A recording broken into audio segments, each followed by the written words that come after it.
Hi guys! Welcome to my channel. This is me, Mia. Ayan, pahinga na tayo. So ngayon, for tonight's video, dahil gabi, for today's video, ay share ko lang sa inyo na 1 month na ako ngayon dito sa Hong Kong. Congratulations sa atin. So, nakatikim na rin tayo ng unang sahod. Magkano ba ang sahod natin dito sa Hong Kong? Ngayon ay 4,870. Pero ang bait na amo ko, binawa niya 5,030. Pero binigay niya sa akin 5,050.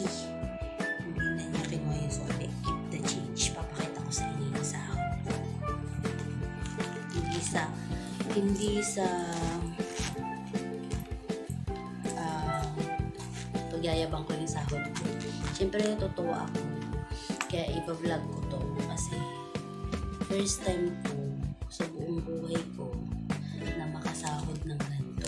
So, sa atin is 36,000 na to. Itong bayad na po. Siyempre 36,000 na to kinonvert ko kasi ang palitan ngayon is 7.759. So, sa peso, ano siya? 36,000 may get. So, ayan. Ang sahod ko ay bilangin natin. 1, 2, 3, 4, 5, 50. May sukli pa. Ibang babayad ko ito ng utang. Makabayad ako ng utang. Tapos, syempre budget ng pamilya natin. Tapos, may matitira lang sa akin ng nasa $150. Okay na yun. Before, may laman pa naman itong octopus card ko. 90. Kasi nilamanan doon ng amo ko rin $200. So, nung nakaraan, 170 plus pa to.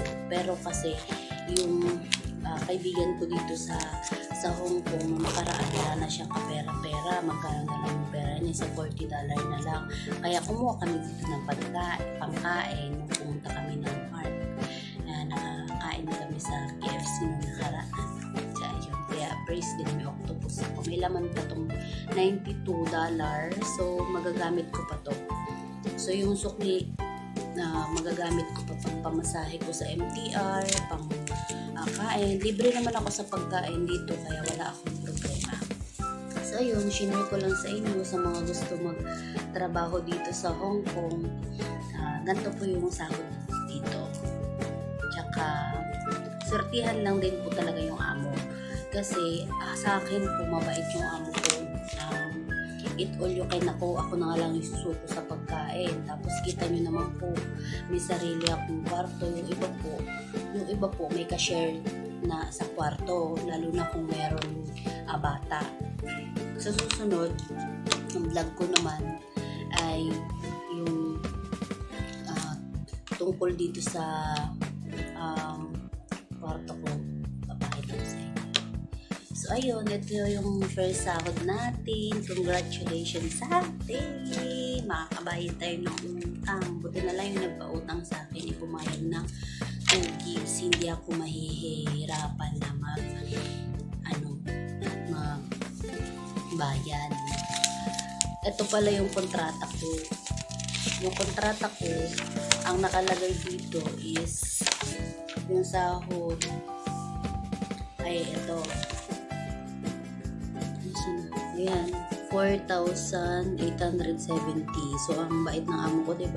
Ginawa niya 5,000. Meron ding, kaya ituloy ako kasi dahil meron budget para sa pagkain.